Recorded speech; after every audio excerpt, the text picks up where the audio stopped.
Salam müəllimlər, hər vaxtınız xeyir olsun. Bu video izahda biz Mix Sınaq 25-in suallarına baxacağıq. Demək, bu sınaq digər sınaqlara nisbətən biraz qəliz sınaq idi. Çünki nəticələrdən də bəlli oldu. Digər sınaqlardan 38-39 yazan müəllimlər bu sınaqdan hardasa 34-35 yazdılar. Gəlin keçək suallara. Demək, birinci sualda bizdən verilmiş dövlətlərə aid uyğunluğu istəyir. Həmçinin burada nəyə diqqət yetirməliyik biz? Baxın, dövlətləri veribdir. Plus-da dövlətlərin qarşısında əsrlər veribdir. Məsələn, biz 1-də, yəni burada Əhəməni dövlətinin 6-cı əsr tarixinə baxacağıq, eradan əvvəl 6-cı əsr. 2-də Atropatena dövlətinin eradan əvvəl 2-ci əsr tarixinə baxırıq. 3-də Albaniya dövlətinin 1-ci əsr tarixinə baxırıq. Bura fikir verin, 1-ci əsr. 4-də Atropatenanın 1-ci əsr tarixinə baxırıq, eradan əvvəl. 5-də isə Albaniyanın eradan əvvəl 3-cü əsr tarixinə baxmalıyıq. İndi baxaq. Məsələn, Əhəməni dövləti eradan əvvəl 6-cı əsrdə Şimal-Qərbi Hindistanı tabe etmişdi, bəli. Biz bilirik ki, Əhəməni dövləti Şimal-Qərbi Hindistanı tabe eləyibdi. Yəni 1-ci Daranın dövründə düşür bu. 1-ə A-nı götürdük. Sonra deyəni oxusaq deyir, sonuncu Midiya hökmdarına qarşı mübarizə aparmışdı. Sonuncu Midiya hökmdarı Astiaqdır. Ona qarşı Əhəmənilər dövlət kimi mübarizə aparmayıbdı. Burada bizdən dövlətləri istədiyi üçün artıq B-ni götürmürük. Çünki həmin vaxtı, o mübarizə aparan vaxtı Əhəmənilər dövlət deyildi. Yəni ikinci kez mübarizə apardı, düzdür? Mübarizədə qalib gəldi, dövlətə son qoydu Midiya dövlətinə. Öz dövlətini yaratdı artıq. Son qoyandan sonra, mübarizə apardıqdan sonra öz dövlətini yaradır. 2-yə keçsək Parfiya, daha doğrusu Atropatena dövlətinin eradan əvvəl 2-ci əsr tarixinə müstəqilliyini yenidən bərpa etmişdi. Bəli, Atropatena deyirik ki, eradan əvvəl 223-də Selevkilərdən asılı hala düşsə də 190-cı ildə Maqneziyadan sonra müstəqilliyin bərpa edilir. 2-yə H-ı götürürük. Daha sonra başqa eradan əvvəl 2-ci əsr tarixinə baxsa Atropatenanın deyə bilərik ki, Parfiya ilə müttəfiq münasibətləri başlamışdı. Bəli, 2-ci əsrdən etibarən Parfiya ilə Atropatenanın Romaya qarşı müttəfiq münasibətləri başlayır. Bu müttəfiqlik davam eləyirdi. Eradan əvvəl 36-cı il Fraspa döyüşünə kimi. 2 oldu həm H, həm C. 3-ə baxsaq Albaniya dövlətinin aşağısından qeyd olunub. 3 Albaniyanın 1-ci əsr tarixinə baxacağıq. Bizim eranın 1-ci əsr tarixinə. Baxın, bizim eranın 1-ci əsr tarixinə deyə bilərik Albaniyada sülalə dəyişikliyi olmuşdu. Araniləri Arşakilər əvəz eləmişdi. Götürərik bunu F-i. Sonra həmçinin deyə bilərik ki,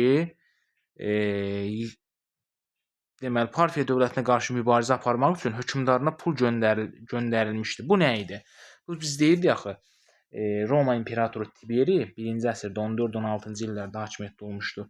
O deyirdi ki, o daha doğrusu deyirdi ki, Albaniya və İber hökmdarlarına pul göndərir ki, Parfiyaya qarşı mübarizə aparsınlar. Burada da cümlənin mahiyyəti eynidir. Parfiya dövlətinə qarşı mübarizə aparmaq üçün hökmdarına pul göndərilmişdi. Yəni Tiberi göndərmişdi Alban hökmdarına. Bu da 1-ci əsrə düşür. Bizdən də 1-ci əsrə aid xüsusiyyət lazımdır. 3-ə həm də Ə-ni götürəcəyik burada. Daha sonra 4-ə keçsək, 4-də eradan əvvəl 1-ci əsr Atropatenaya baxmalıyıq. Eradan əvvəl 1-ci əsrdə də Atropatena qüvvələrini Mesopotamiyaya cəmləşdirmişdi. Bu nə vaxt idi? Biz deyirdik axı 38-ci ildə məhz Antoni şərqə doğru yürüşə başlayır. Bu zaman Parfiya və Atropatena elə bilir ki, Romalılar Antoni yürüş eləyəcək Parfiyanın paytaxtı Ktesifon şəhərinə. Ona görə qüvvələri Mesopotamiyaya cəmləşdirirlər. Bu 38-ci illəri, yəni 1-ci əsrə tarixinə aid Atropatenanın eradan əvvəl 1-ci əsr tarixinə. Ona görə biz 4-ə E-ni götürəcəyik, yəni Mesopotamiyada cəmləşdirməsin qüvvələrin. Daha sonra 5-ə baxsaq, eradan əvvəl 3-cü əsr tarixinə Albaniya dövlətinin burada da yerli hökmdarların adından pullar kəsilmişdi. D-ni götürərik. Biz dedik axı, eradan əvvəl 3-cü əsrin 1-ci yarısından Albaniyada yerli pullar da kəsilməyə başlamışdı. Yerli hökmdarların adından pullar. Albaniya Atropatena üçün amma Makedoniya İskəndərin adından kəsilən pullar oxşardı. Yerli hökmdarın adından kəsilən pullar isə yalnız Albaniyaya aiddir. 3-cü əsrin 1-ci yarısından etibarən. Burada da belə olanda cavab 1A, 2H, C, 3 olur F-ə, 4-də də Y, 5-ə də D, yəni C variantı.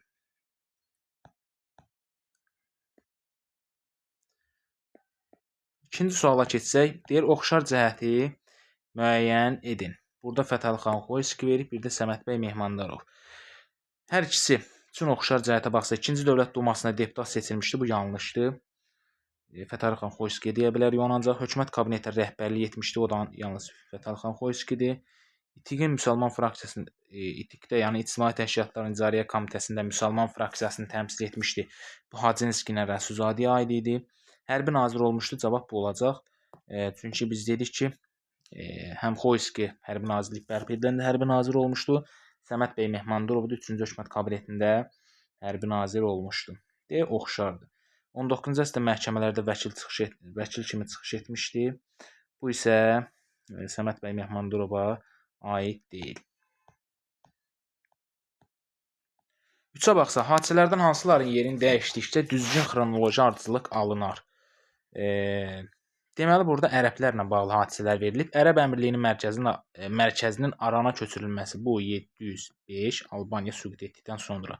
Ərəb qoşunlarının Qərbi Avropaya daxil olması, bu 711-dir.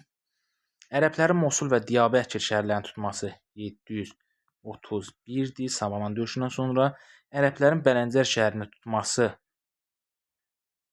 daha doğrusu burada 3-də ərəblərin Mosul və Diyarbəkir şəhərlərini itirməsi. Bu artıq 731 Savalan döyüşündən sonra da, bu yəni Xəzərlər ələ keçirir Mosulla Diyarbəkiri. Avtomatik olaraq da ərəblər itirir 731. Ərəblərin Bələncər şəhərini tutması 722-dir. Ərəblərin Xəzərlərin hücumunu dayandıraraq Azərbaycandan çıxarması, bu da 700 təxmini 37-dir. Hilat döyüşü var idi, çıxarıla bildi. Yəni bu ili yazılmasa belə, bu proses ərəblərin hücumlarını dayandırıb Azərbaycandan çıxarılması artıq Savalan döyüşündən sonradır. Yəni 731-dən sonra 5 gəlir. Yəni ən axırda 5 olmalıdır. Elə 5 doğru verilibdir. İndi biz baxsaq burada nə dəyişməlidir yerini? 705 gəlib, 711, 731, 722. Baxın, 4 keçib 3-dən əvvələ. Yəni Bələncər şəhərini birinci ərəblər tutmalı idi 722-dir. Daha sonra 731-də Mosulla Diyarbəkir şəhərlərini itirəcəkdi. Daha sonra isə 737-də bəs həmin o Hilat döyüşü baş verəcəkdi. Hilat döyüşündən sonra Azərbaycandan çıxarılacaqdı bunlar. Yəni burada 3 ilə 4 yerini dəyişməlidir. 3 və 4. D variantı. 4-ə baxsaq, hansı variant yanlış verilir? Demək, qeyd olunub ki, Təbriz 16-cı əsrdə 3 fərqli Osmanlı sultanı tərəfindən tutulmuşdu. Bu doğru fikirdir. Məsələn, 1-ci Səlim tutub, Səlim 1514-də. Daha sonra deyə bilərik ki, tutub başqa kim? Süleyman. Daha sonra deyərik tutub 3-cü Murad 1586-da. Murad. Oldu mu 3 fərqli Osmanlı sultanı? 1514, 1534, 35 fərqli illərdə Səlim tutub. Daha doğrusu 1514-də Səlim, Süleyman 34-35-də, Murad isə 1586-da. A doğrudur bizdə, yanlış deyil. B. Marağa ərazisində Naxçıvan memarlıq üslubunda inşa edilən türbə var. Marağada Göygünbəz türbəsi var idi 12-ci əsrdə. O da Naxçıvan memarlıq üslubunda inşa edilib. Bu da doğrudur. Ərdəbil 12-ci əsrdə Naxçıvanda inşa edilən məscidlə eyni adlı məscid 11-ci əsrdə burada inşa edilmişdi. Söhbət Cümə məscidindən gedir ki, 12-ci əsrdə Naxçıvandadır, 11-ci əsrdə də Ərdəbildə yerləşirdi. Bu da doğrudur. Gəncə zəlzələ baş verməsindən 100 il sonra bərpa işləri aparılmışdı. Gəncədə zəlzələ baş vermişdi 1139. Bərpa işləri də aparmışdı. Dedik, Monqollar 1235-də tutur, 1239-da bərpa işləri aparılır. 1239. Bu da arasında 100 il fərq vardı, düzdür. Bu fikir də doğrudur. E-yə baxsaq, Şamaxı İtalyan səyyahı Təbrizdən üstün hesab edirdi. Bu da doğrudur. İtalyan səyyahı var idi 15-ci əsrdə, Kontalini. O, deməli, həmən bu Şamaxını Təbrizdən üstün hesab edirdi. Təbrizi isə erkən orta əsrlərdə Əl-Müqəddəsi Bağdaddan üstün hesab edirdi. Yəni burada yanlış fikir yoxdur. Ona görə cavab heç biri olacaq. Yəni bizdən soruşurdu hansı variant yanlışdır? Heç biri. 4-ə keçsək, xəritədə qeyd edilmiş ərazilər haqqında doğru fikri müəyyən edin. Xəritədə 1 Xaçmaz, 3 Şəki, 5 Qəbələ, 4 Mingəçevir, 2 Qobustandır. Nə deyir bizə? Deyir A. 3. 19-cu əsrin ortalarında yerli sahibkarlar tərəfindən ipək fabriki açılmışdı. Bu 3 şəkidir. Şəkidə biz deyirik ki, yerli yox 1861-ci ildə Şəkidə yerli yox rus kapitalistləri tərəfindən ipək fabriki açılıb. Bu yanlış oldu. Bizdən doğru istəyir. 5. Son Tunc dövrünə aid Kərimli Kurqonu yerləşir. 5 burada Qəbələdir. Kərimli Qəbələdə yox, Oğuzda yerləşirdi. Oğuzda buradaydı. Deməli, bu da yanlışdır. 4. Ərazisində Albanlara aid katakomba qəbirləri aşkarlanmışdı. 4 Mingəçevirdi. Katakomba qəbirləri Albanlara yox, Alanlara aid idi. Ona görə C də yanlışdır. E variantına baxsaq 1. 1 dedik ki, bura Xaçmazdır. Erkən Tunc dövrünə aid Sərkərtəpə Kurqonu yerləşir. Bu da doğru fikirdir. Deməli, burada daha doğrusu yanlış fikirdir. 1 burada Xaçmazdır. Xaçmazda da daha doğrusu bir niyə yanlışdır? Erkən Tunc dövrünə aid Sərkərtəpə Kurqonu. Sərkərtəpə burada ibadət evi idi, Kurqon deyildi. Ona görə E variantı yanlışdır burada. Bizə doğru lazım idi. D-yə baxsaq, D2 Qobustan, yəni 20-ci əsrin 60-cı illərində qoruq yaradılmışdı. Bu da doğrudur. Yəni 1966-da Qobustanda qoruq yaradılmışdı. Cavab olacaq D variantı. 6-cı suala baxsaq, bir xəritədə ulduzla işarələnmiş ərazinin eradan əvvəl 3-cü əsrin əvvəlləri ilə bizim eranın 3-cü əsrin əvvəlləri üçün oxşar olan cəhətini müəyyən edin. Yəni burada ulduzla işarələnən ərazi Çindir. Biz Çinin eradan əvvəl 3-cü əsrin əvvəlləri ilə bizim eranın 3-cü əsrin əvvəlləri üçün oxşar olan cəhətinə baxmalıyıq. Vahid halda birləşdirilmişdi. 3-cü əsrin əvvəllərində vahid halda birləşmək üçün 3-cü əsrin sonları desəydi götürərdik. Sonra yeni sülalə hakimiyyətə gəlmişdi. Bu da yanlışdır. Çünki 3-cü əsrin əvvəllərində, yəni orada vuruşan padşahlıqlar dövrü gedirdi. Sülalədən söhbət gedə bilməz. Xırda müstəqil dövlətlərə parçalanmışdı. Bax, bu olacaq bizim cavabımız. Çünki biz deyirik ki, Çin vahid dövlət yaranmamışdan öncə xırda müstəqil dövlətlər halında idi. Yəni 3-cü əsrin əvvəllərində də deyə bilərik buna. Çünki vahid dövlət halında bu 3-cü əsrin sonlarında birləşəcəkdi. Bizim İran 3-cü əsrin əvvəllərində artıq Xan sülaləsi süqut eləyir. Onda da xırda dövlətlərə parçalanır. Yəni xırda müstəqil dövlətlərə parçalanması oxşar olacaq. C variantı. D-yə baxsaq, Böyük Hun dövlətlə mübarizə aparmışdı, əvvəlləri aparmamışdı, yanlışdı, sonlara aparmışdı. Qısa müddətdə olsa Xan sülaləsi tərəfindən idarə edilmişdi. Baxın, bu cümlə biraz çaşdıra bilər bizi. Çünki Xan sülaləsi eradan əvvəl 3-cü əsrdən bizim İran 3-cü əsrinə kimi mövzu olub. Amma Xan sülaləsi eradan əvvəl 3-cü əsrin əvvəllərindən yox, eradan əvvəl 3-cü əsrin sonlarından bizim İran 3-cü əsrindən əvvəllərinə kimi mövzu olub. Yəni eradan əvvəl 206-dan mövcud olubdur. 206-da 3-cü əsrin əvvəlləri yox, 3-cü əsrin sonlarıdır. E variantında çıxdıq. Yəni cavab olacaq D variantı burada. Daha doğrusu C variantı. 7-ci suala baxsaq, deyir AXC-yə aid uyğunluğu müəyyən edin. AXC-yə aid. Demək, burada birinci hökumət kabineti verib, bir də ikinci hökumət kabineti verib. Biz tək birinci, ikinci hökumət kabinetinin dövrünü müəyyən etməli deyilik. Baxın, aşağısından dövrü də verilib. Tiflis dövrü veribdir, bir də Bakı dövrü. Biz birinci hökumət kabinetinin birinci Tiflis dövrünə baxırıq. İkinci hökumət kabinetinin Bakı dövrünə uyğunluğu müəyyən etməli. Yəni, ola bilər ki, hər hansı bir hadisə verilsin, ikinci hökumət kabinetinin dövrünə düşsün. Amma bildiyimiz kimi ikinci hökumət kabineti həm Gəncədə fəaliyyət göstərib, həm də Bakıda fəaliyyət göstərib. Ola bilər onun Gəncə dövrünə aid hadisə verilsin, o zaman biz uyğunluqda götürməyəcəyik. Çünki bizdə Bakı dövrünü istəyir ikinci hökumət kabinetinin, bir də Tiflis dövrünün birinci hökumət kabinetini istəyir. Üstdə isə həmin dövrlər üçün ortaq istəyir. İndi baxsaq, birinci hökumət kabinetinin Tiflis dövrünə. Bu davam eləyirdi 1918-in 28 iyunundan 16 iyununa kimi. Demək, Osmanlı dövləti ilə müqavilə imzalandı. Bu 4 iyunda imzaladı 1918-də. 4 iyun düşür Tiflis dövrünə. Borçalı döyüşündə Alman-Gürcü qoşunları məğlubiyyətə uğratdı. Cümlənin quruluşuna baxın. Borçalı döyüşündə Alman-Gürcü qoşunları məğlubiyyətə uğratdı. Yəni bu cümlə olaraq da səhvdir. Plus da ki, bu AXC ilə bağlı bir hadisə deyil. Yəni bu Osmanlı ilə bağlı bir hadisədir. Cümlə olaraq belə səhvdir ki, cümlədən belə məna çıxır ki, Borçalı döyüşündə Alman gürcü qoşunları AXC qoşunların 1-ci hökumət kabinetinin qoşunlarını məğlubiyyətə uğradıb. Belə səhvdir. Plusdakı bu cümlə düz olsaydı belə, bu hadisə 1-ci hökumət kabinetinin dövrünə düşsə belə 1-ci hökumət kabinetinə aid deyildi. Yəni Osmanlıya aid bir xüsusiyyət idi. Həm cümlə olaraq səhvdir, həm də ki, heç bunun özünə aid xüsusiyyət deyil. İkinci çıxdıq. Ərazisində əsas vəzifəsi Bakını düşmən işğalından azad etmək idi. Bu da yanlışdır, çünki bu 2-ci hökumət kabinetinin vəzifəsi idi. Baxsaq 2-ci hökumət kabinetinə, Bakı dövrünə Denis Sterblin başçılığı ilə ingilislər Bakıya gəldilər. Bu avqustda gəlmişdilər. Avqust ayı gəlmişdilər. Bu zaman artıq Bakı dövrü yox idi, Gəncə dövrü idi. Ona görə çıxırıq bunu. Bizə Bakı dövrü lazımdır. 8. AXC-nin ilk dövlət bayrağı təsdiq edilmişdi. AXC-nin ilk dövlət bayrağı bilirki 24 iyunda təsdiq edilir. 1918-in 24 iyun. O zaman da Bakı yox, Gəncə dövrü idi. Hərbi nazirlik bərpa edilmişdi. Bu da noyabr ayıdır. 1918-in noyabr ayı. Onda Bakı dövrü var idi. Deməli 3-dən biz 9-u götürdük.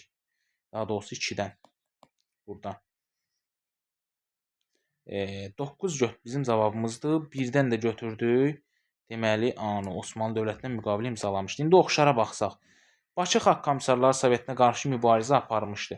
Baxın, 1-ci hökumət və 2-ci hökumət Bakı Xalq Komissarlarına qarşı mübarizə aparıbdı. Amma 2-ci hökumət Bakı dövründə yox, Gəncə dövründə mübarizə aparmışdı.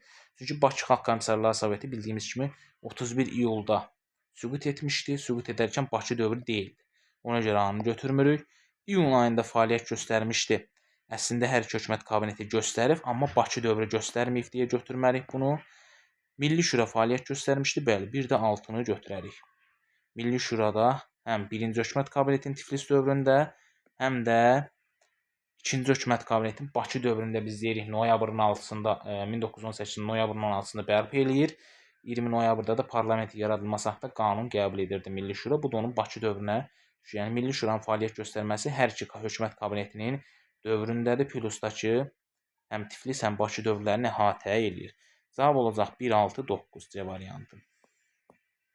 8-ə baxsaq, 20-ci əsrin 20-ci illərində Azərbaycan SSR-nin Ermənistanla yaylaqlar və sudan istifadə zəminində yaranmış mübahisələr nəticəsində itirdiyi ərazini xəritədə göstərin. Bu biri Qazax ərazisi idi 6. Biri də Cəbrayıl qəzası idi 7. Yəni cavab olacaq 6 ilə 7. Bu iki ərazi. 20-ci əsrin 20-ci illərində məhz yaylaq və sudan istifadəyə görə bu ərazilər problem yaşamışdı. 9-a baxsaq, deməli biz burada Hüseyn xan Naxçıvanskidən fərqli olaraq Əlağa Şıxlinski, bir də Səməd bəy Mehmandarova baxırıq. Deməli, 1-ci Dünya müharibəsi zamanı Rusiyanın paytaxtı Moskvanı toplardan müdafiə etmişdi.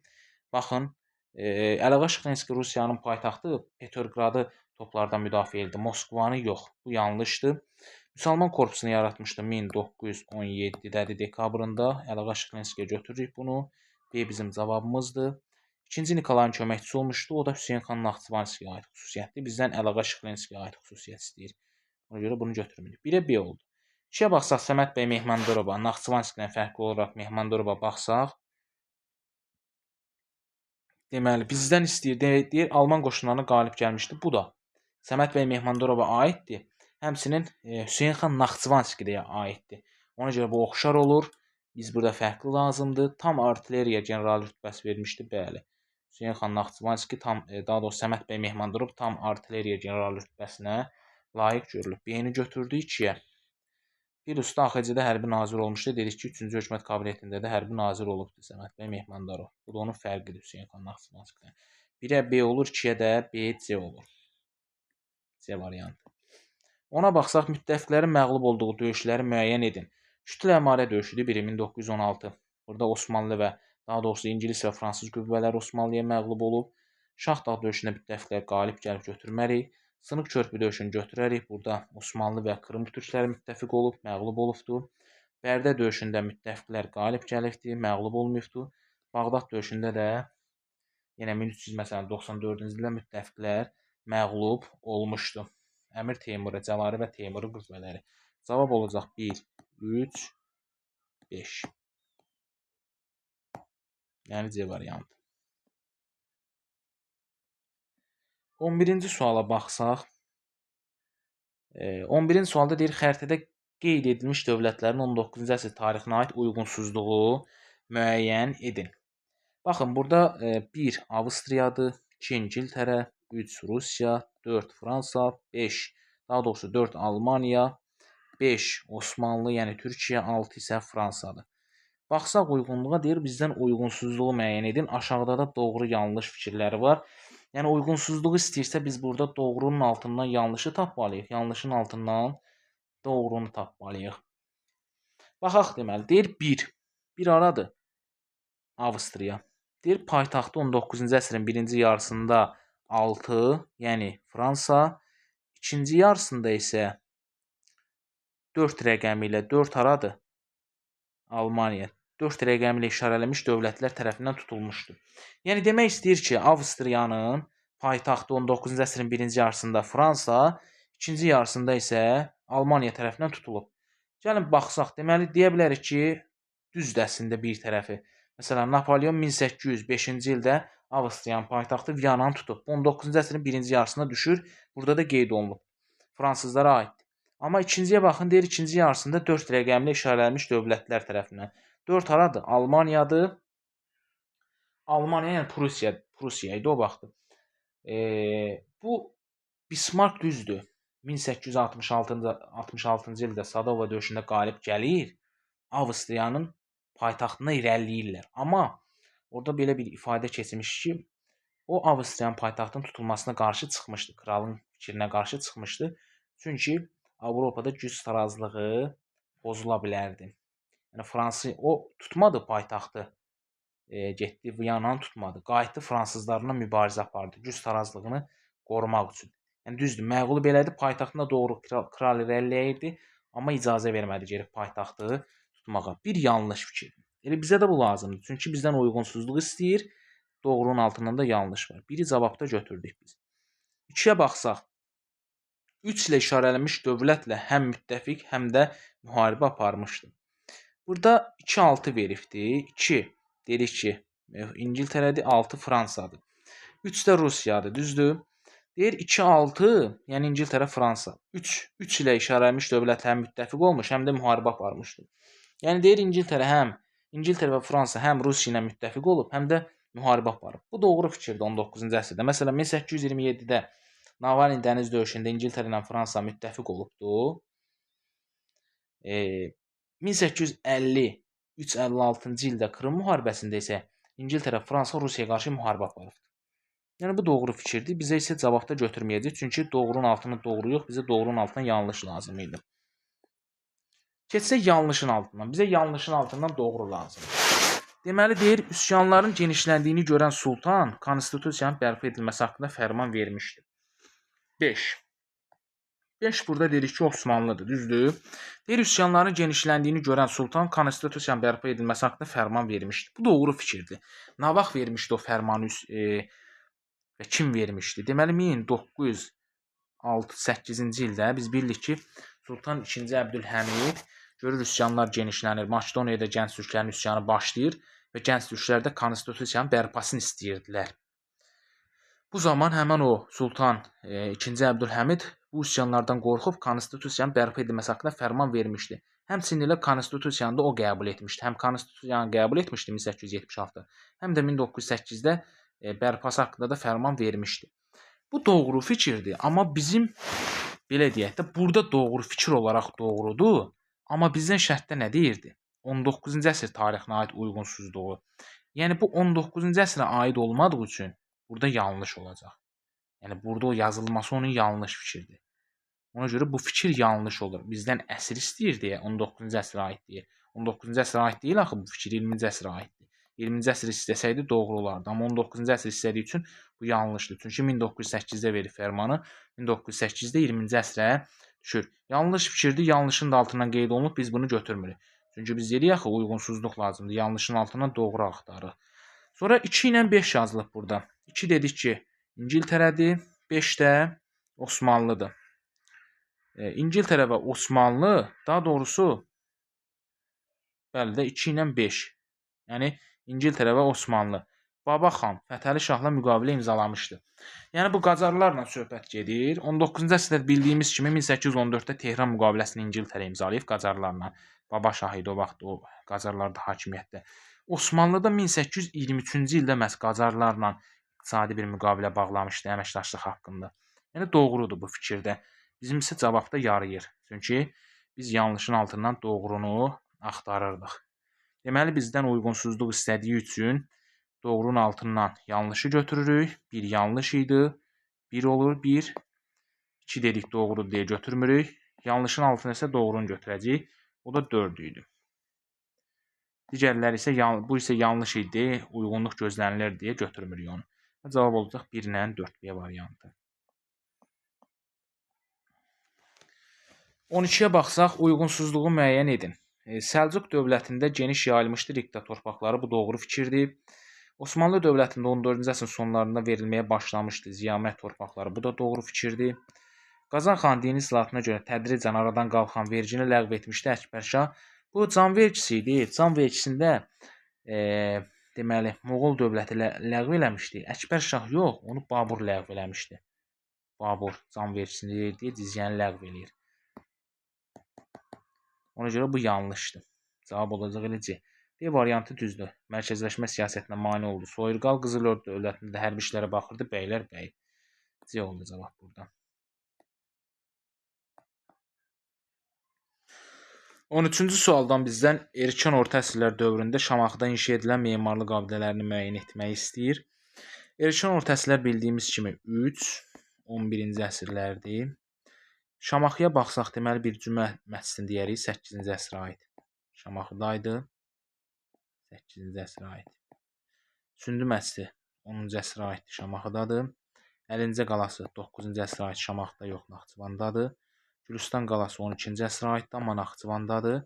Cavanşir qalası İsmaillidadır, 3-7-ci əsrə aid. Deməli buradan biz baxsaq, nə deyirdi bizdən? 3-11-ci əsr Şamaxıda aid olanları seçməlikdir erkən orta əsrlər dövrünə. 3-11-ə düşür 1-2, biri cümə düşür 8-ci əsrə aid. Biri də düşür Sündü məscidi 10-cu əsrə aid. Düzdür, Gülüstanda Şamaxıdadır, amma 12-ci əsrə aid götürmürük. Deməli 1-2 olacaq cavabımız. Baxın, 1-2-4 də var. Miqdə də sırf imtahan prosesi bu cür təşkil olunur. Siz əgər o erkən orta əsrlər dövrünün diqqət etməsəniz, Şamaxı Gülüstan da Şamaxıda yerləşdiyi üçün 4-ü də götürəcəksiniz. Cavabı 1-2-4 A yazarsınız, onda gəlib yanlış çıxacaq. Əsl cavab isə 1-2 olur B variantı. 14-ə baxsaq, 14-cü sual biraz qəliz sualdır. Əslində qəliz deyil, sadəcə olaraq nə istədiyini bilmək lazımdır. Deməli deyir, aşağıda cədvəldə 20-ci əsr Azərbaycan tarixinə aid qeyd edilən rüblərin Azərbaycanın 20-ci əsrin 1-ci rübü tarixindən fərqli və oxşar cəhətlərini müəyyən edin. Yəni burada məsələ nədir? Məsələ nədir? Burada qeyd olunur məsələn 2-ci rüb, 3-cü rüb, 4-cü rüb. Düzdürmü? Biz indi 2-ci, 3-cü və 4-cü rübün Azərbaycanın 1-ci rübü ilə oxşar fərqli cəhətlərini müəyyən etməliyik. Məsələn, 2-ci rübün 1-ci rübü qeyd olunubda. Burada bütün rüblərin, yəni 2, 3 və 4-cü rübün 1-ci rübündən oxşar fərqli cəhətlərinə baxırıq. Düzdür? Deməli, 2-ci rübün oxşar cəhəti verilib burada. 1-ci rübündən oxşar cəhəti. Qeyd olunub ki, Ermənistana bir sıra ərazilər güzəştə gedilmişdi. Bu doğru fikirdir. Məsələn, 2-ci rübdə Ermənistana biz bilirik ki, Azərbaycanda 1929-da 650 hektardan çox ərazi güzəştə gedilmişdi.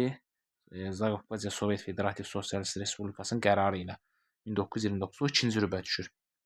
Bir də 1-ci rübdə də elə müxtəlif əraziləri biz deyərdik ki, məsələn, Zəngəzurun bir hissəsidir, Şərur Dərləyəz bölgəsidir. Bunlar güzəştə gedilmişdi. Bu onun oxşar cəhətidir. Doğru da verilibdir. Deməli, 1 bizim cavabımızda olacaq. 1-i götürdük cavabda. İndi 2-yə baxsaq. 3-cü rübün 1-ci rübündən oxşar cəhətinə. Qeyd olunub ki, Çar Rusiyasının tərkibində olmuşdur. Bu şey yanlışdır. 1-ci rüb deyə bilərik. 1-ci rübdə Çar Rusiyasının tərkibində olmuşuq. Amma biz 3-cü rübdə olmamışıq axı Çar Rusiyasının tərkibində. Artıq 3-cü rübdə Çar Rusiyası yox, Sovet Rusiyası mövcud idi. Ona görə bu yanlış oldu. İndi 4-cü rübün 1-ci rübünə oxşarına baxırıq. Çünki hələ ki oxşarlarının aşağısını oxuyuram, sonra fərqliyə keçirəm. 4-cü rübün 1-ci rübünə oxşarına baxsaq, deyir yaradılan respublikanın müstəqilliyini ilk olaraq Türkiyə Respublikası tanımışdı. 4-cü respublikada 4-cü rübdə deyə bilərik bizim respublikamızın, yəni 3-cü respublikanın müstəqilliyini Türkiyə Respublikası tanımışdı. Düzdür? Amma 1-ci rübdə axı bizim respublikamızı, yəni AXC-ni tanıyan zaman Türkiyə Respublika deyildi. Onda Osmanlı İmperiyası tanımışdı. Ona görə bu nə olacaq? Oxşar olmayacaq. Bu yanlış olacaq. Bizim 3-cü müstəqilliyimizi deyə bilərik. Türkiyə Respublikası tanıyıb 91-də, amma 1-ci AXC-nin müstəqilliyini ilk olaraq Osmanlı tanımışdı. Burada isə yazılıb ki, yaradılan respublikanın müstəqilliyini ilk olaraq Türkiyə Respublikası tanımışdı. 4-cü rübdə tanımışdı. Amma biz burada tək 4-cü rübə aid hadisəni müəyyən etmirik. 1-ci rüblə onun oxşar cəhətini müəyyən eləyirik. 1-ci rübdən də bu oxşar olmur artıq, fərqli olur. Ona görə bu yanlış oldu. Deməli, birdən yalnız oxşar cəhətlərdən 2, 3, 4-cü rüblərin 1-ci rüblə oxşar cəhətlərdən yalnız biri götürdük biz. Keçsək ikinci indi fərqinə baxsaq. Məsələn, 2-ci rübün 1-ci rübdən fərqi kimi verilibdir. Sovet Rusiyasının tərkibində dünya müharibəsində iştirak etmişdi. Bu da yanlışdır. Bu fərqli yox, bu oxşarda verilməli idi. Çünki Sovet Rusiyası nə vaxt quruldu? 1917-nin oktyabrında quruldu, düzdürmü? 1-ci rübdən. 1-ci rübə düşürdü bu. Və 1-ci Dünya müharibəsində də Rusiya iştirak eləmişdi. Nə vaxta kimi? Artıq martına kimi, 18 martına kimi. Demək, həm 1-ci Dünya müharibəsində, həm də 2-ci Dünya müharibəsində Sovetin tərkibində olmuşuq biz.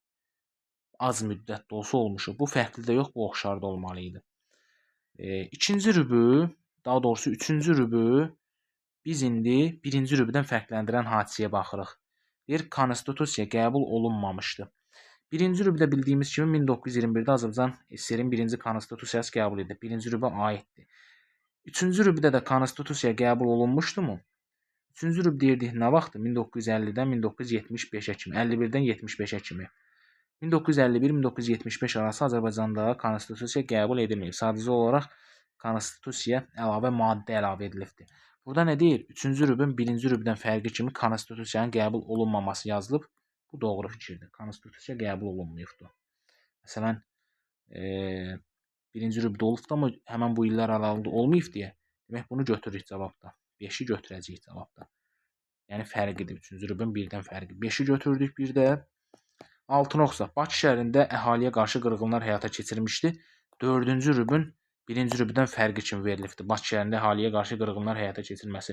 4-cü rübdə məsələn 1990-cı ildə 20 yanvar faciəsi zamanı qırğınlar olub.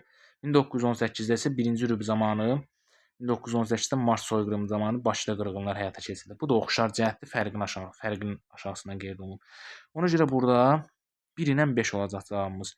1-ci rübün 2-ci rübün 1-ci rübünə oxşar cəhət kimi 1, bir də 3-cü rübün 1-ci rübdən fərqli cəhət kimi 5-də doğru göstərilib, qalanlar hamısı yanlış göstərir. Yəni 1 ilə 5 olacaq C variantı.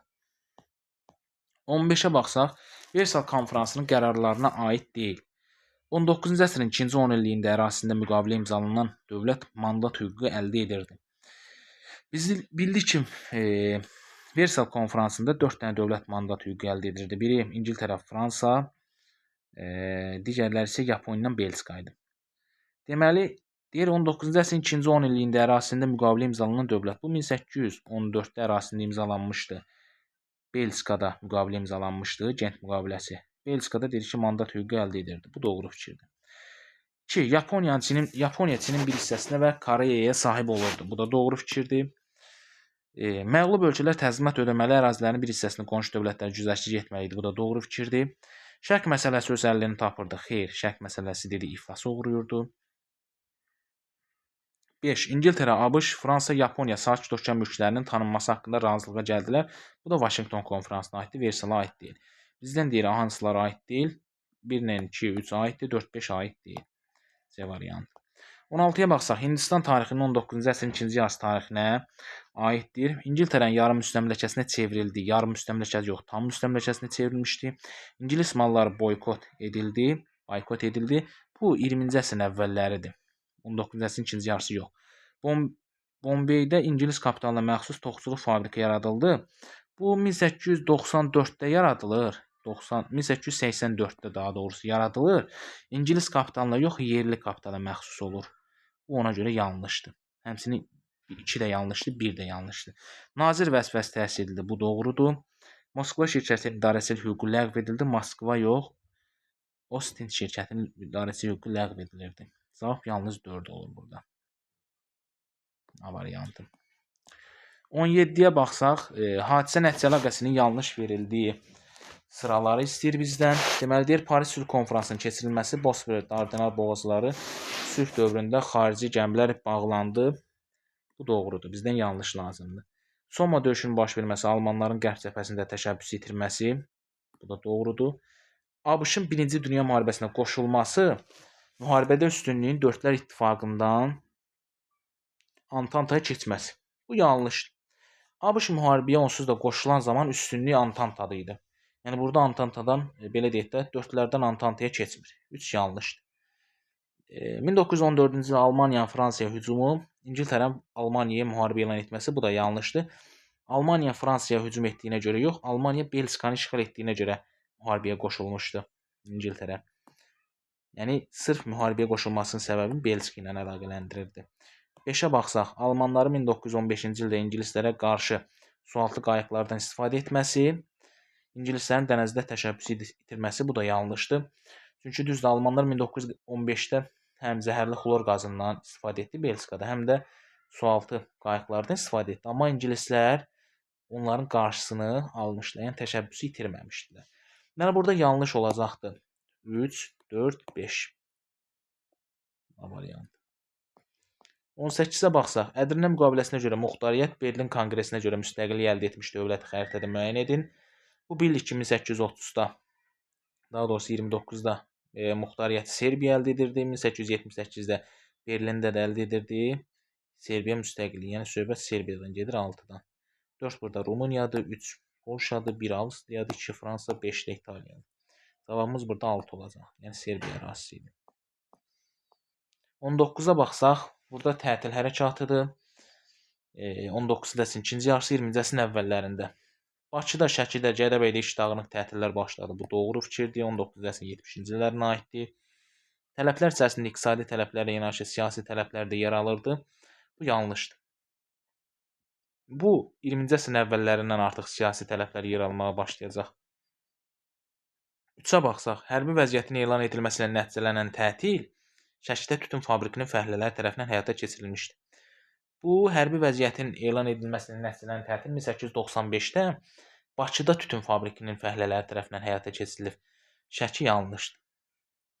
4-ə baxsaq, neft sahibkarları fəhlələrin bütün tələblərini qəbul etmişdi 20-ci əsrin əvvəllərində. Bəli, 1904 Mazd konstitusiyasına görə 20-ci əsrin əvvəllərinə düşür. 5. İlk mütəşəkkil tətil başladı. O dedik 1895-də 19-cu əsrin ikinci yarısında götürmürük. Bibiheybətdə ilk ümumi tətil, bəli, 1903-də ilk ümumi tətil. Ümumiyyətlə, ilk mütəşəkkil, iş dağınıq tətillər 19-cu əsrin 70-ci illəridir. İlk mütəşəkkil tətil 1895-dir, tütün fabriki Bakıda. İlk siyasi tətil 1902-dir, ilk ümumi tətil 1903-dür Bibiheybətdə. Deməli, cavab burada olacaq 1, 4. Bir də, deməli, 1, 4 olacaq. Bir də 6 olacaq. 1, 4, 6 B variantı. 20-də deyir, hansı şəxs haqqında məlumat verilməmişdir. Fətəli Şahın dövründən bəhs edən Məsari Sultaniyə əsərini yazmışdı. Burada söhbət Fətəli Şahın tarixçi idi bu. Əbdülrəzzaq Dümbilidən söhbət gedir. D var burada. İrəvanda Sərdar sarayının memarı olmuşdu. Bu Mirzə Cəfərdir. Yeni çıxırıq. Həm rəssam, həm də Şuşada yeni məktəb yaratmışdı. Bu Mir Möhsün Nəvvabdır. İlk rus tətar məktəbi yaradıcılarından biridir. Bu da Həbib bəy Məhmuddbəyovdur. Bu da Kərim ağa Fatihə aid məlumat verilməyib. 20 E variantı olur. 21-ə baxsaq, bizdən uyğunluğu istəyir yenə. Burada deməli insanların məhsul istehsal etməyə başlaması bu getdi mezolitə. Sonra içini boş qoyub, üstə fikir verib saxsı qablar bişirmək üçün kürələrin meydana gəlməsi. Deməli biz 2-yə mezolitlə enolit arasına aid hadisə götürürük. 4-ə isə enolitlə Orta Tunc dövrünə aid hadisə götürürük. Çünki 4-dən sonra sənətkarların müstəqil sahəyə çevrilməsi verilibdir. Qadınların cəmiyyətin həyatında üstün mövqeyini itirməsi Erkən Tuncdur. Erkən Tuncda enolitlə Orta Tunc arasında düşürdük. 4-ə götürəcəyik A-nı. Sənətkarlığın yaranması Neolit dövrüdür. Elə 2-yə götürəcəyik sənətkarlığın yaranmasında. Çünki burada mezolit veribdir. Burada da enolit veribdir. Burada ortaya da mezolitdən enolitə aid. Mezolitdən enolitin arasında olan hadisədə neolitdir. B-ni götürürük. Tayfa başçılarının hakimiyyətin gücləndiyini göstərən kurqonlar son tuncdur. Heç birinə götürmürük. Çünki burada sonuncu hadisə Orta Tunca verilib. Bu son tuncdur. Mağarada yaşayan insanlarda tikinti vərdişlərinin formalaşması bu paleolitin əvvəlləridir. Ona görə götürmürük. Yeni alətlərin kəşf edilməsi nəticəsində ovçuluğun yaranması, ovçuluq da elə paleolitdə yaranmışdır. Heç birinə düşmür. Cavab olur 2B, 4-ə A variantı, yəni A. Aşağıda qeyd edilən hansı illər aralığında İngiltərə və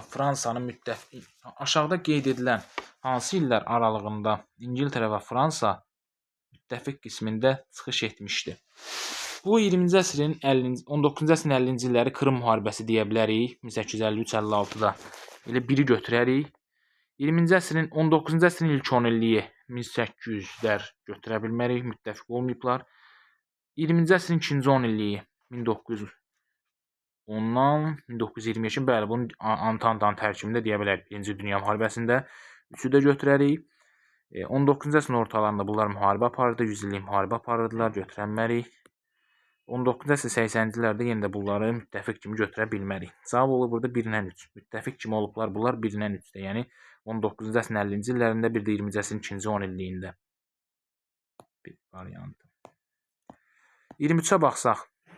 Deməli, 15-ci əsrdə Azərbaycanda mövcud olmuş dövlətlərin idarəçilik sistemi ilə bağlı uyğunsuzluğu müəyyən edin. Dövlətin başında padşah titulunu daşıyan hökmdar dururdu. Bu Ağqoyunlu dövlətinə aiddir, və yaxud da Qaraqoyunluya 15-ci əsrə aiddir.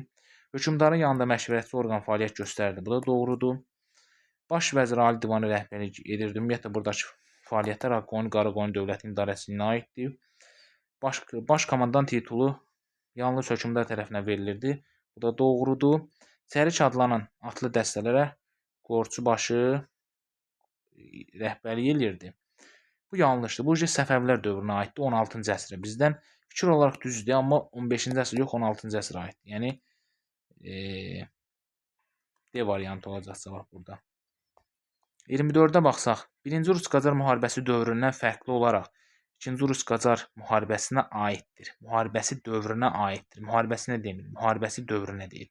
Yəni biz 1803, daha doğrusu 1804, 1813-cü ildən fərqli olaraq 1826, 1828-ci illər aralığını tapmalıyıq, fərqləndirməliyik. İrəvana ruslar uğurlu yürüş etmişdi, bəli. Biz bilirik ki, 1-ci Rus-Qacar müharibəsi dövründə ruslar 2 dəfə 1804 və 1808-də İrəvana uğursuz yürüş eləyir. Artıq İrəvana 1827-də 2-ci Rus-Qacar müharibəsinin dövründə isə 3-cü yürüş eləyirlər. Bunlar uğurlu olur. Deməli, biz 2-ci Rus-Qacar müharibəsini birdən fərqləndiririk bunu. Rus-Qacar müharibəsi dövrünü 1-ci Rus-Qacar müharibəsindən fərqləndirir. Birinci hadisə. Biri götürdük. 2. Rusiya müharibə illərində Fransa ilə müttəfiq kimi döyüşdə iştirak etmişdi. Bu da doğrudur.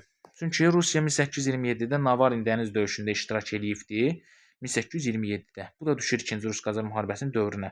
Navarin dəniz döyüşündə də deyir ki, Rusiya İngiltərə və Fransa ilə müttəfiq idi. 1804 və 1813-cü illər aralığında isə Rusiya ilə Fransa müttəfiq olmayıbdı. Yəni döyüşdə, əməliyyatlarda iştirak etməyibdi. Ona görə bu da bunun fərqidir. 3-ə baxsaq, Rus komandanlığında dəyişiklik baş vermişdi. Bu hər ikisində var. Həm birincidə, həm ikinci Rus-Qacar müharibəsində var. Qacarlar tərəfindən ruslara qarşı müharibə elan edilmişdi. Hər iki müharibəni Qacarlar başlatmışdı. Həm birincini, həm ikincini. Ona görə bu oxşar olur. 4-ü də götürmürük.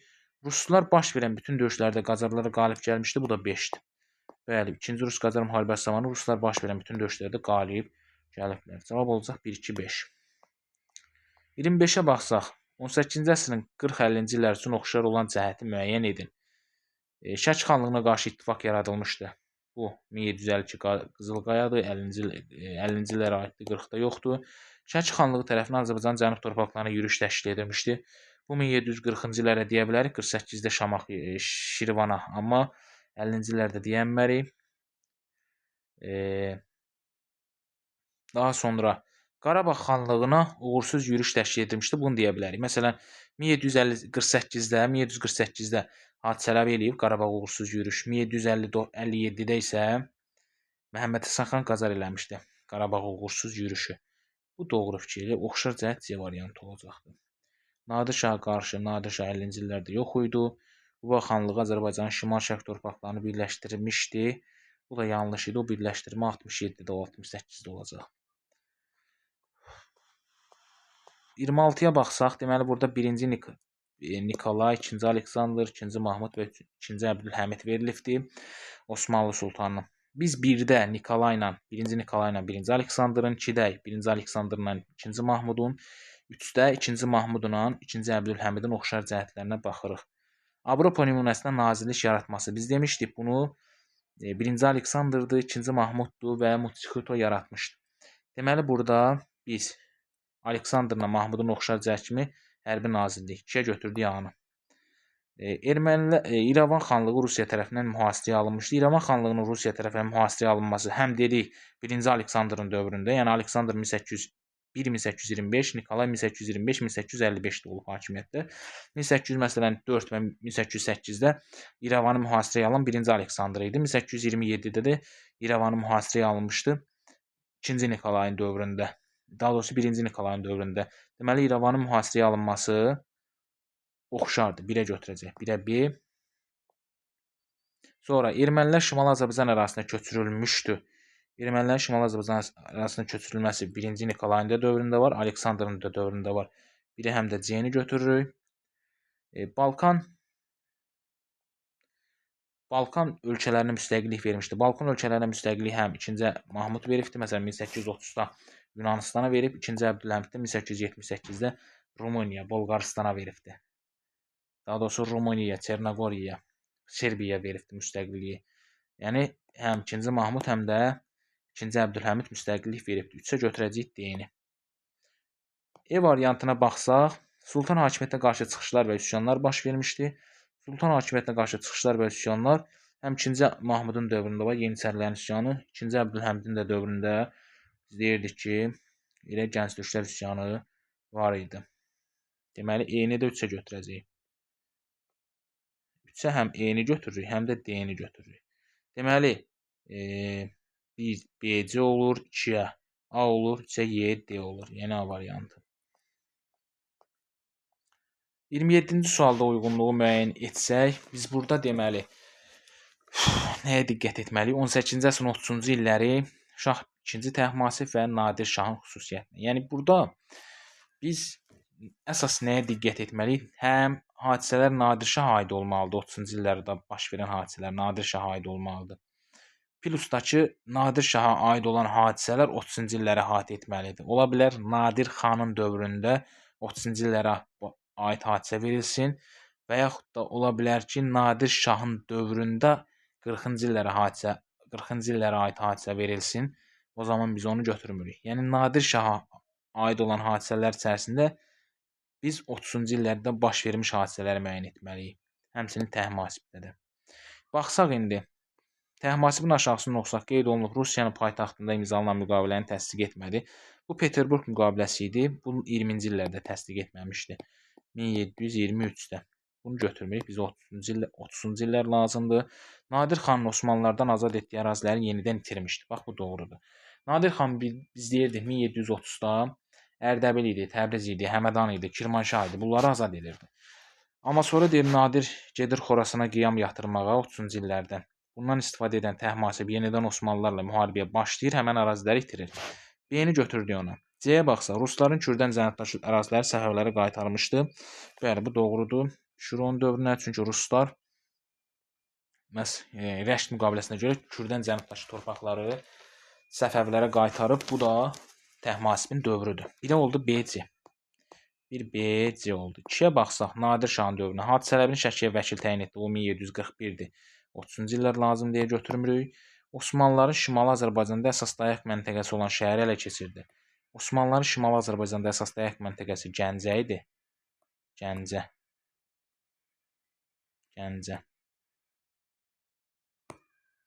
Gəncəni də 1735-də ələ keçirdi. 1735-də də Nadir xan idi. Ona görə bunu da götürmürük. Mərkəzi Asiyada olarkən Dağlıların da köməyə gəldiyi üsyan baş vermişdi. Bu da Çar üsyanıdır. 1737-də baş vermiş. 1738-də Çarda baş vermişdi.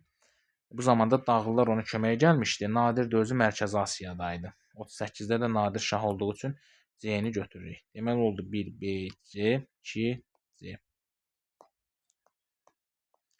28-ə baxsaq, deyir aşağıda qeyd edilən şəhərlərə aid memarlıq abidələrindən hansıları yazsaq uyğunluq pozulmaz. Yəni burada klassik feodalizm dövrü verib. Yəni biz burada müəyyən etməliyik hadisələri 11-15 deyənə.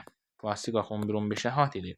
11-15-ci əsrə aid Bakı və Naxçıvana aid memarlıq abidəsi tapmalıyıq ki, uyğunluq pozulmasın. Baxın. Burada verilibdir Bakının qarşısında Qız qalası və Şirvanşahlar sarayı. Klassik feodalizm dövrünə aiddir, düzdürmü? Naxçıvanın daşaqsına Eldənizlər sarayı verib, bu da klassik feodalizm dövrünə aiddir. Yəni bu uyğunluğu davam etdirməliyik. Bakıya 11-15-ci əsrə aid memarlıq abidəsi tapmalıyıq, Naxçıvana da 11-15-ci əsrə aid memarlıq abidəsi. Bakıya baxsaq, Nardaran məscidi. Buna bax, Nardaranda demişdik qala 13-14-cü əsrdə, amma məscid 1663-17-ci əsr. Deməli ada uyğunluq pozulub. 2-də isə uyğunluq gözlənilib, amma 1-də pozulub deyə götürmürük. B-yə baxsaq, Şirvanşahlar sarayı 15-ci əsrdə Bakıya götürərik. Əlincə qalası 9-cu əsrdə Naxçıvanda. Bizdə klassik feodalizm deyirdi. 11-15-ci əsr aralığına aid memarlıq nümunəsi götürməliyik. Bunu da götürməliyik. Əlincə pozdu burada. C. Sınıqqala Bakıdadır. 11-ci əsr. Gülüstan türbəsi Naxçıvandadır. 14-cü əsr. Deməli cavab olacaq C. C-də uyğunluq gözlənilibdir. Klassik feodalizm dövrünə aid Naxçıvan və Bakıya doğru hadisə verilib, doğru nümunə verilibdir. D-yə baxsaq, Buğrut qalası bir Bakıya verilibdir. Buğrut Bakıda yoxşamaqdaydı. E-yə baxsaq, Göy məscid 1-ə verilibdir Bakıya. Bakıda axı Göy məscid Təbrizli idi. Ona görə götürənməliyik. Cümə məscid amma Ərdəbil, Naxçıvanda var idi. Burada Göy məscid pozduğu üçün götürmürük. 19-a baxsaq, daha doğrusu 29-a baxsaq, deməli deyir 19-cu əsrin 1-ci rübü Fransa tarixinə aid deyil. 19-cu əsrin 1-ci rübü, yəni 1801-dən 1825-ə kimi. İngiltərənin Misirdə ağalığını tanıdı. Buna vaxt idi 1904-də. Bu 20-ci əsrin 1-ci rübünə aiddir. Cavabım 1-1 olacaq, 20-ci əsrə aiddir deyə. Sonra sənaye çevrilişi başladı. Bu 1-ci imperiyanın dövründə başlayır. Yəni 1804-1814 düşür. Bunu götürmürük. Bizdə aid deyil istəyir. 1-ci Aleksandr İsveçi məğlub edərək Finlandiyanı ələ keçirmişdi. 1-ci Aleksandr İsveçi məğlub edərək Finlandiyanı ələ keçirmişdi. Bu doğru fikirdir. 19-cu əsrin 1-ci rübünə aiddir. Amma Fransa tarixinə aid deyil də, bu Rusiya tarixinə aiddir. Ona görə 3-ü də götürəcəyik cavabda. Bizim cavabımız olmalıdır 3. 4. Navarin dəniz döyüşündə qalib gəlmişdi. Navarin dəniz döyüşün artıq 3-cü dəfə işlədirik bu testdə. Navarin dəniz döyüşü dedik baş verib 1827-də. O da düşür 19-cu əsrin 2-ci rübünə. Fransa tarixinə aid olsa da 19-cu əsrin 1-ci rübünə aid deyil. 4-ü də cavabda götürürük. 5-ə baxsaq. Rusiya Avstriyanın paytaxtını tutmuşdu. Napolyon 1812-də Rusiyanın paytaxtını tutur, Moskvanı. 1805-də isə Avstriyanın paytaxtını tutur. Bu da Fransa tarixinin 19-cu əsrin 1-ci rübünə aiddir. Bizə aid olmayan lazım idi. Aid olmayanlar 1-dir, 3-dür və 4-dür. E variantı. 30-cu suala baxsaq, eradan əvvəl 6-cı əsrin 3-cü rübü tarixinə aid uyğunluğu müəyyən edin. Eradan əvvəl 6-cı əsrin 3-cü rübü deyilsə, biz deyirdik bizim erada olanda 3-cü rüb nə vaxtdan başlayırdı? Deməli, başlayırdı 3-cü rüb 51-dən 75 daxil, düzdürmü? Eradan əvvəl olanda bu isə fərqli idi. Deyirdik 100-dən başlayır 76-ya kimi 1-ci rüb, 75-dən 51-ə kimi 2-ci rüb, 50-dən 26-ya kimi 26 daxil 3-cü rüb. İndi eradan əvvəl dediyi üçün biz burada eradan əvvəl dediyi üçün 3-cü rüb nə vaxtdan başlayacaq? 50-dən eradan əvvəl 50-dən 26-ya kimi. Yəni 6-cı əsrin 3-cü rübü deyirsə biz 550-dən 525-ə kimi 526-ya kimi hadisələri götürməliyik. 3-cü rüb eradan əvvəl 550-dən 526-ya kimi hadisələr eradan əvvəl 6-cı əsrin 3-cü rübünün tarixinə aiddir. Hindistan Əhəməni dövlətin işğalına məruz qalmışdı. Burada da uyğunluq istədiyi üçün doğrunun altına doğru, yanlışın altına yanlışı götürürük də biz. Hindistan Əhəməni dövlətin işğalına məruz qalmışdı. Bu 1-ci Daran dövrüdür. 1-ci Darada 6-cı əsrin sonunda gəlmişdi hakimiyyətə. Ümumiyyətlə bu hadisə 6-cı əsrin sonu ilə bağlıdır. Artıq 6-cı əsrin də sonu son rübünə düşür deməli. Bizə 3-cü rüb lazımdır. Bu yanlış oldu. Həmçinin 3-cü Daranın hakimiyyətə gəlməsi 522 idi. Sonra 2-yə baxsaq, Misir və Babil dövlətinin müstəqilliyinə son qoyulmuşdu. Misirin varlığına dedik son qoyulub 525-də. 525 artıq 6-cı əsrin neçənci rübüdür? Son rübüdür, düzdürmü? 6-cı əsrin son rübü.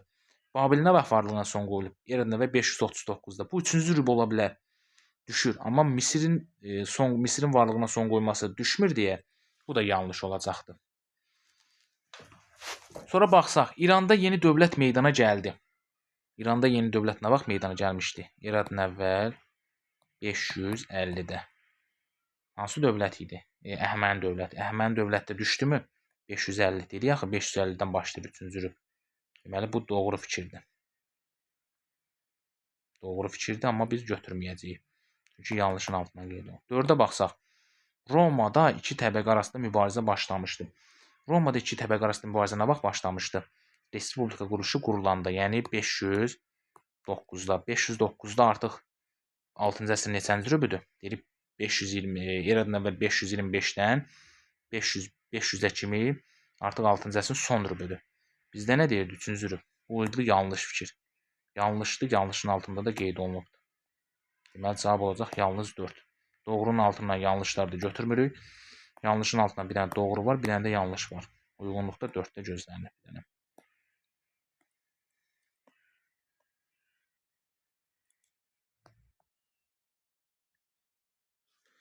31-ci sualda isə müəllimlər. Deməli, biz burada nə etməliyik? Baxın.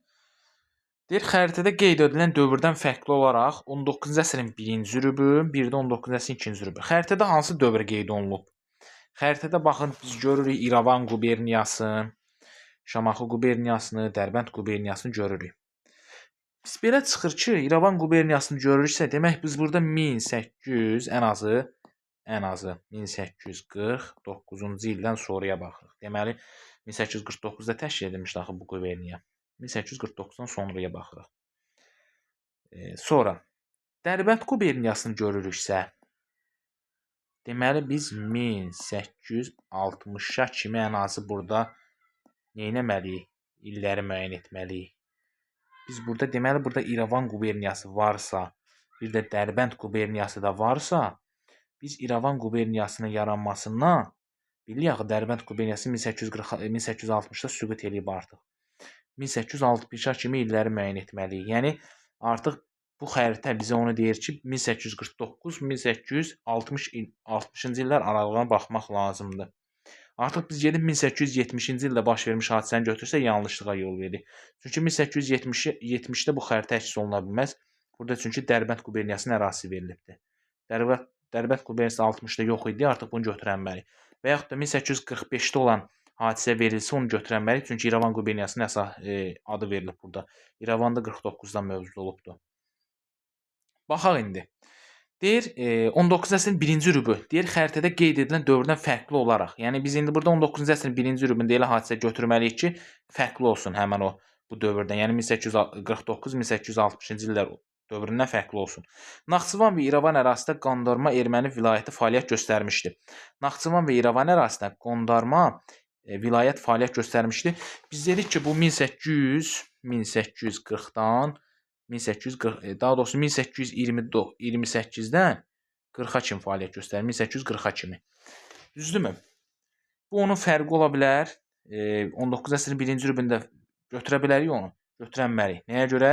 Çünki bu vilayət 19-cu əsrin 2-ci rübündə mövcud olubdur. Yəni bizdə 1-ci rüb istəyir. 1828-də mövcud olub baxın. 1828 artıq 19-cu əsrin 2-ci rübüdür. Bizdə 1-ci rüb lazımdır. B-yə baxsaq, Cənubi Qafqazda baş hakimlik mövcud olmuşdu. Bax bunu götürərik. Çünki Cənubi Qafqazda baş hakimlik nə vaxt ləğv edilmişdi? Artıq 19-cu əsrin əvvəlləri yaradılmışdı. Rusiya buranı işğal edəndən sonra 1844-də kimi mövcud olmuşdu baş hakimlik. Düzdür? Bizə nə lazımdır? Baş hakimlik bizdə xəritə isə 1849-dan yuxarıki illəri əhatə eləyirdi. Demək, məhz 1-ci rübdə baş hakimlik mövcud olubdu. Bu xəritə dövründə isə mövcud olmayıbdı. Çünki 44-də ləğv edilmişdi baş hakimlik. Deməli, B-ni götürdük. Sonra Şimali Azərbaycanda Qacarların hakimiyyəti olmuşdu. Bəli, bu xəritə dedik 1849-1860 əhatə eləyir. Onda Qacarların hakimiyyəti olmayıb. Amma 1-ci rübdə 19-cu əsrin 1-ci rübündə Şimali Azərbaycanda Qacarların hakimiyyəti olmuşdu. Məsələn, elə Gülüstan müqaviləsində Türkmənçayı kimi deyirik artıq. Kimin Naxçıvan, İrəvanda Qacarların hakimiyyəti var idi ən azından deyə bilərik bunu. Bu doğru fikirdir. Amma həmin bu xəritə dövründə mövcud deyil. Deməli, biri olacaq B ilə C. Biri oldu B ilə C. Yəni xəritədə olan bu xəritədən fərqli olaraq 19-cu əsrin 1-ci rübünə aid hadisələr B ilə C olur. 2-yə baxsaq, 19-cu əsrin 2-ci rübünə müəyyən etməliyik. Yəni həmin o xəritədəki dövrdən fərqli olaraq, yəni 1849-1860-cı illər dövründən fərqli olaraq 19-cu əsrin 2-ci rübü, yəni 1826-1850-ci illər aralığına aid hadisə müəyyən etməliyik. Cənubi Qafqazda canişinlik sistemi mövcud olmuşdu. Canişinlik sistemi 1844-də mövcud olur, düzdürmü? 1844-də mövcud olur, 2-ci rübə düşür. Amma bu xəritəyə baxın, nə vaxta kimi canişinlik bilik 1883-ə kimi mövcud oldu da, düzdürmü? Yəni 1844-də də canişinlik mövcud olub, 2-ci rübə düşür. Həm də 1840-da da mövcud olub, 50-də də mövcud olub, 60-da da mövcud olub. Yəni bu xəritənin mövcud olduğu dövrdə də mövcud olub da bu canişinlik. Bu fərqli yox, bu oxşar olur. Ona görə götürmürük. Bizə 19-cu əsrin 2-ci rübünü fərqli edən cəhət lazımdır. B-yə baxsaq, komendant idarə üsuluna qarşı Azərbaycanda üsyanlar baş vermişdi. Bax bunu götürərik. Çünki ümumən Rusiyaya qarşı üsyan desəydi götürməzdi, oxşar olurdu. Xəritədəki dövründən 2-ci rüb üçün oxşar olurdu. Amma komendant idarə üsulu deyirsə artıq 1830-cu illər üsyanı nəzərdə tutur. 40-cı illərdə artıq komendant idarə üsulu yox idi. Ona görə məhz B-ni götürürük. Komendant idarə üsuluna qarşı üsyanlar baş verməsi 2-ci rübə düşür. Xəritə dövründə də baş verməmişdi bu. B-ni götürdük. C-yə baxsaq, Çar Balakən və Yelizavetpol quberniyasının Çar Balakən Yelizavetpol quberniyasının tərkibinə daxil deyildi. Yəni demək istəyir ki, bu xəritədəki dövrdən fərqli olaraq 19-cu əsrin 2-ci rübündə Çar Balakən Yelizavetpol quberniyasının tərkibinə daxil olmayıb. Niyə elə xəritədəki dövrdə də olmayıbdı Çar Balakən Yelizavetpol quberniyasının tərkibinə? Çünki Yelizavetpol nə vaxt yaranmışdı? Yelizavetpol yarananda Dərbənd yox idi. 1868-də yaranmışdı, düzdür? 19-cu əsrin 2-ci rübündə də Yelizavetpol var idi, yox idi. Ümumiyyətlə Çar Balakən Yelizavetpol quberniyasının tərkibində olmaması elə bunun nə idi? Oxşarlığıdır. Fərqi deyil. Ona görə bu artıq səhvdir. Ümumiyyətlə Yelizavetpol quberniyası mövcud olmadığı üçün o dövrdə ümumiyyətlə cümlənin özü də səhvdir. Ona görə cavab olacaq burada 1 B, C, 2-yə də B. Yəni B variantı. Yəni biz burada yenə də deyirəm, xəritədəki dövrdən fərqli olaraq biz 19-cu əsrin 1-ci rübündə baş vermiş hadisəni, bir də 19-cu əsrin 2-ci rübündə baş vermiş hadisələri müəyyən edirik. O da 1-ə B, 2-yə BC oldu. 1-ə BC, 2-yə B oldu. Yəni B variantı. 32-yə baxsaq, Gəncə şəhərini Təbriz şəhərindən fərqləndirib, Ərdəbil şəhəri ilə oxşar edilən cəhətləri müəyyən edin. Baxın, Gəncə şəhərini Təbriz şəhərindən fərqləndirib deyir. Ərazisində cümə məscidi yerləşirdi. Gəncədə 17-ci əsr aid cümə məscidi var, Təbrizdə cümə məscidi yoxdur. Ərdəbildə 11-ci əsrə aid Cümə məscidi var. Bəli, bu Gəncəni Təbrizdən fərqləndirib Ərdəbildən oxşar edir. Ərdəbildə Cümə məscidinin olması. Daha doğrusu ərazisində Cümə məscidinin olması. Biri götürdüyü oxşar. 1725-ci ildə Osmanlı qoşunları tərəfindən işğal edilmişdi. Burada qeyd olunan 3 şəhərin üçü də həm Gəncə, həm Təbriz, həm Ərdəbil üçü də Osmanlılar tərəfindən 1725-də işğal edilibdi. Bu oxşardır. Burada artıq biz Gəncəni Təbrizdən fərqləndirməliydik. Fərqli yox, oxşar oldu. İkinci götürmürük. Bəylərbəylik mərkəzi olmuşdu. Təbriz özü də Bəylərbəylik mərkəzi olub. Üçü də götürmürük. Xarici işğalçılara qarşı üsyan baş vermişdi. Xarici işğalçılara qarşı üsyan 3 şəhərin üçündə də baş verib. Gəncədə məsələn Cəlaləddinə qarşı üsyan olub.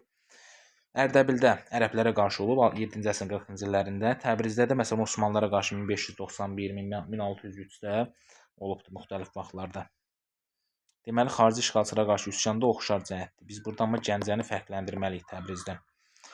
10-cu əsrdə meydana gələn dövlətlərin ilk paytaxtı olmuşdu. Baxın, bu Gəncəni Təbrizdən fərqləndirib Ərdəbildən oxşar eləyir. Məsələn, 10-cu əsrdə meydana gəlib Şəddadilər 12 paytaxtı Gəncə olubdu. 10-cu əsrdə meydana gəlib Səlarilər 12 paytaxtı Ərdəbil olubdu. Düzdürmü? Amma Təbriz ilk paytaxt olubmu 10-cu əsrdə meydana gələn dövlət? Məsələn, Rəvvadilərin paytaxtı olub, Təbriz ilk paytaxt olmuyor, ikinci paytaxt olubdu. 5-də deməli fərqləndirir. Deməli oldu cavab 1 ilə 5, B variantı. 33-ə baxsaq, deməli burada Gülüstan, Türkmənçay, Kürəkçay müqavilələri verilibdir. Burada uyğunluğa baxsaq biz, deməli deyir Gülüstan müqaviləsi. Oxusaq birinci. Deyir Fətəli Şah Qacarın dövründə imzalanmışdı. Bu oxşara gedəcək təbii ki. 4-də, yəni Fətəli Şah Qacarın hakimiyyəti illərində imzalanıbdı bu müqavilələr. Bildiyimiz kimi Fətəli Şah 1797-dən 1834-ə kimi hakimiyyətdə olubdu. Bu müqavilələrdə düşür o illərə. 4-də getdi A. Sonra yazıb ki, Şimali Azərbaycanda Çar Rusiyasının hakimiyyəti möhkəmləndirilmişdi. Bu hamısına gedəcək. Həm Kürəkçayda möhkəmlənibdi, artıq xanlıqları özündən asılı hala salıbdı, xarici müstəqilliyini də deyirdik hələ ləğv eləyir. Gülüstanda da möhkəmlənibdi, Türkmənçayda da möhkəmlənibdi. Bu getdi B-yə, 4-də həm də B gedir. Oxşara yəni.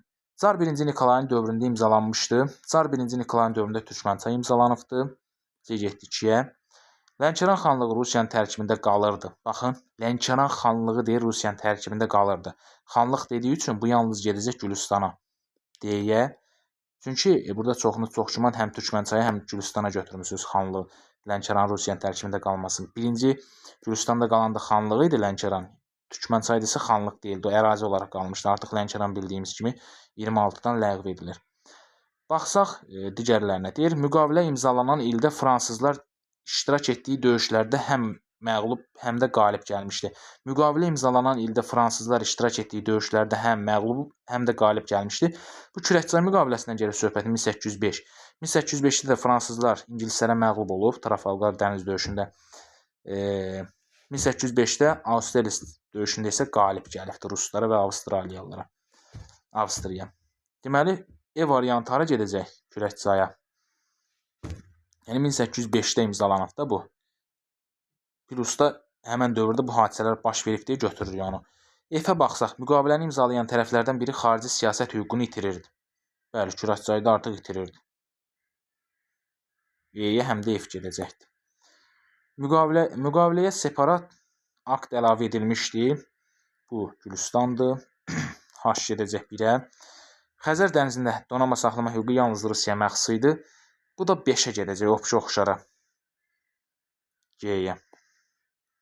Deməli, cavab olur burada D, 1, D, H, 2, C, 3, F, E, 4, A, bir də B. 4 A olur, bir də B olur, 5 də C olur. Yəni B variantı. 34-də baxsaq, sual işarəsinin yerinə uyğun gələn variantı müəyyən edin. Azərbaycan 14-cü əsrin sonu, İngiltərə 15-ci əsrin sonu, Fransa 16-cı əsrin sonu. Burada təbii ki, Azərbaycanda 14-cü əsrin sonunda Dərbəndlər, İngiltərədə 15-ci əsrin sonu Tudorlar, Fransada 16-cı əsrin sonu Burbonlar hakimiyyətə gəlmişdi. Yəni, sülalə dəyişikliyi baş vermişdi D variantı. 35. Uyğunsuzluq müəyyən edin. Cənubi Azərbaycanda muxtariyyət tələb edilirdi 20-ci əsrin 20-ci illəri və 20-ci əsrin 40-cı illərində. Bəli, Xiyabani və Pişəvəri doğrudur. Təbrizdə təhsil ocaqları yaratmışdı. Xiyabani Pişəvəri doğrudur. C. 1920-ci ildə Şimali və Cənubi Azərbaycanda milli hökumət süqut etmişdi. Bu da doğrudur. AXC hökuməti həm də Cənubda Xiyabani hökuməti deyə bilərik. Birinci və İkinci Dünya müharibəsi zamanı Cənubi Azərbaycana daxil olmuşdu Çar Rusiyasının qoşunları. Dedik ki, elə əvvəlki sualların birində də bu var idi. Artıq İkinci Dünya müharibəsi zamanı Çar Rusiyası yox idi. Cavab D olacaq. 1945-ci ildə Cənubi Azərbaycanda milli məclisə seçkilər keçirildi. Bu da doğrudur. 1500, daha doğrusu 1945-in noyabrında keçirilmişdi. Dekabrında daha doğrusu keçirilmişdi. Noyabrda konqres çağırılmışdı. 36-ya baxsaq, 18-ci əsrdə bu ərazinin bəylərbəyi Həsənəli Çar Balakən əhalisi tərəfindən öldürülmüşdü. O demişdi ki, 1707-də Səfəvi əleyhinə kütləvi xalq çıxışı baş verir. Bu çıxış zamanı demişdik, səbəbi nə idi bunun? Şirvan bəylərbəyi Həsənəlinin Çarlıların şimalla sərhədləri qoruduğu üçün onların maaşını verməməsi idi. Onlar da məhz Həsənəlini gəlib öldürmüşdülər. Şirvan bəylərbəyi olan Həsənəlini. Şirvan bəylərbəyi də burada Kilə yerləşirdi. 37-yə baxsaq, aşağıdakı fikirlər hansı ABŞ prezidentinə aiddir? Almaniya ilə sülh müqaviləsi imzalamışdı. İngiltərə ilə dənizdə üstünlüyü bölüşdürülmüşdü. Burada məsələn İngiltərə dənizdə üstünlüyü demişdik ki, Vaşinqton konfransında Harding imzalamışdı o konfransda. Müqavilənin digər dövlətlərlə İngiltərənin dənizdə üstünlük bölüşdürülmüşdü. Almaniya ilə sülh müqaviləsində həmçinin ilə Harding imzalamışdı. 1921-23-cü ildə prezident olan B variantı. 38-ə baxsaq, deməli, deyir 18-ci əsrin ikinci yarısı İngiltərə, Fransa, ABŞ Kanadanı ələ keçirmişdi. İngiltərə doğrudur. Kanadanı İngiltərə 1756-1763-cü illərdə baş verən 7 illik müharibə nəticəsində ələ keçirib 18-ci əsrin ikinci yarısına düşür. Fransadan almışdı Kanadanı. A-nı götürdük. Kolonistlərə qərbdə məskunlaşmağa qadağan etmişdi. Bu 1765-dir. Düşür ikinci yarısına. Bunu da götürdük. Bir A-nı götürdük. Bir də B-ni götürdük. C-yə baxsaq, ABŞ öz müstəmləkəsi kimi baxmaqdan əl çəkmişdi. Bu 1814 Gent müqaviləsinə görədir. 19-cu əsrə düşür deyə götürmürük. Biz 18-ci əsrin ikinci yarısı lazımdır. Fransaya baxsaq, Osmanlı qoşunlarına məğlub olmuşdu. Osmanlı qoşunlarının məğlub olması, bəli, 18-ci əsrin sonunda Napoleon 1798-də Misirdə Osmanlı qoşunlarına məğlub olur. Götürdük bunu. 14-cü Ludovikin maliyyə problemlərini həll etmək üçün baş ştatları çağırdı. 14-cü Ludovik yox, bunu 1789-da 16-cı Ludovik çağırmışdı. Bu yanlışdır. Xalqın suverenliyi prinsipi təsbit olundu, bu doğrudur. 1000 deməli 789-da qəbul edilmiş qanunla bəli, xalqın suverenliyi təsbit olunmuşdur. C-ni götürdük. ABŞ-a baxsaq 18-ci əsrin ikinci yarısı ABŞ tarixinə İngilislərə məxsus çayı boykot etmişdi. Bu da yanlışdır. Çünki bu 1773-də edilmişdi Boston çay qonaqlığına görə. Onda da demişdi ABŞ hələ qurulmamışdı. ABŞ 1776-dan adlanacaqdı. Götürmürük. Kanadanın İngiltərə müstəmləkəsi olduğunu tanımışdı. Bəli, 1783 artıq Paris sülh konfransına görə ABŞ Kanadanın İngiltərədə olduğunu tanımışdı. İngiltərə də onun qarşılığında ABŞ müstəqilliyini tanımışdı. 18-ci əsrin ikinci yarısında düşür bu. ABŞ tarixinə aiddir. B-ni götürdük. Ağ evin tikintisi başa çatdırılmışdı. Ağ evin tikintisi də George Washingtonun vəfatından 2 il sonra, yəni 1799-dan 2 il sonra 1801-də başa çatdırılıb. O da 18-ci əsrin ikinci yarısına yox, 19-cu əsrin əvvəllərinə düşür. C-ni də götürmür. Cavab olur burada 1A, 2A, C. Daha doğrusu 1A, B olur, 2A, C olur, 3 də B olur, yəni B variantı. Qeyd edilən fikirlər hansı siyasətə aiddir? Bir xalqın rifahı onun qızıl və gümüş ehtiyatından asılıdır. İxrac edilən mallar idxal edilən mallardan çox dəyərə malik olarsa, balans əlverişli olur. Bu da merkantilizm siyasətinə aiddir. Həmçinin o siyasət proteksionizm siyasətindən də oxşardı. Amma qızıl-gümüş ifadəsi məhz merkantilizmə aiddir. A variantı olacaq. Və nəhayət bu sonuncu suala baxırıq. Özüm də yoruldum. Deməli, deyir, xəritəyə əsasən düzgün fikirləri müəyyən edin. Burada dövlətlər qeyd olunub. Deməli, 2 Misirdir, 1 Livan ərazisi, 8 Osmanlıdır, köhnə əvvəllərə qayıtsaq Anadolu padşahlığı gedir, 6 Kirit adasıdır, 3 Spartadır, 5 Afinadır, 10 İtaliya, 4 Siciliya, 11 Karfagen indiki Tunis ərazisidir. Deməli nə deyir? Düzgün fikirlər istəyir bizdən. Deyir 3, 4, 11. Eradan əvvəl 2-ci əsrdə Roma imperiyası tərəfindən işğal edilmişdi. 3 burada İtaliya, daha doğrusu 3 burada dedik Yunanistan, 4 Siciliya, 11 Karfagen 2-ci əsrdə Roma imperiyası tərəfindən işğal edilmişdi. Bunlar 2-ci əsrdə işğal edilmişdi, amma Roma imperiya deyildi. Bunu götürmədik. 2-8 B-də qeyd olunub. 2-8 2 Misir, 8 Suriya. Yəni Het padşahlığı. 2-ci minillikdə Suriya, daha doğrusu 2 Misir, 8 Het. Het padşahlığı deyir. Misirlə Het eradan əvvəl 2-ci minillikdə Suriya uğrunda mübarizə aparırdı. Bu doğru fikirdir. Eradan əvvəl 2-ci minillikdə məhz belə Hetlərlə Suriya uğrunda baş verən, Hetlərlə Misir arasında müharibə Suriya uğrunda gedirdi. 2 doğrudur. 2-ci Ramzesin dövründə. B-ni götürdük cavabda. Bizə doğrular lazımdır. C-yə baxsaq 6. 6 burada Kritdir. Deyir eradan əvvəl 2-ci əsrin ortalarında mədəniyyəti məhv olmuşdu. Biz bilirik ki, Krit mədəniyyəti eradan əvvəl 2-ci minilliyin ortalarında məhv olur. Vulkan püskürməsi nəticəsində. 6 burada Kritdir axı. Burada 2-ci əsr yazıb deyə yanlışdır, götürmədik. D-yə baxsaq 2. İlk yazısı heroqlif olmuşdu. D. Misirdir, ilk yazısı heroqlif yox. Şəkil olmuşdu. Ümumiyyətlə Misirin və Şumerlərin ilk yazısı heroqlifdir. Daha sonra Misirlilər özlərinə məxsus ilk yazısı şəklidir. Misir və Şumerin ilk yazısı şəklidir. Daha sonra Misir özünə məxsus heroqlif yaradır. Şumer isə özünə məxsus mex yaradır. Burada ilk yazısı heroqlif olması yanlışdır. Çünki bunların Misirin ilk yazısı şəkli olmuşdur. D də yanlışdır. E-yə baxsaq 3-5 qeyd olunub. 3 Sparta, yəni Yunanistan. 5 haradır? 5 də Afina. Əhəməni qoşunlarına qarşı mübarizə aparmışdı. Bəli, həm Sparta, həm də Afina Əhəməni qoşunlarına qarşı mübarizə apardı. Məsələn, Marafon döyüşündə və yaxud da Fermopil döyüşündə deyə bilərik.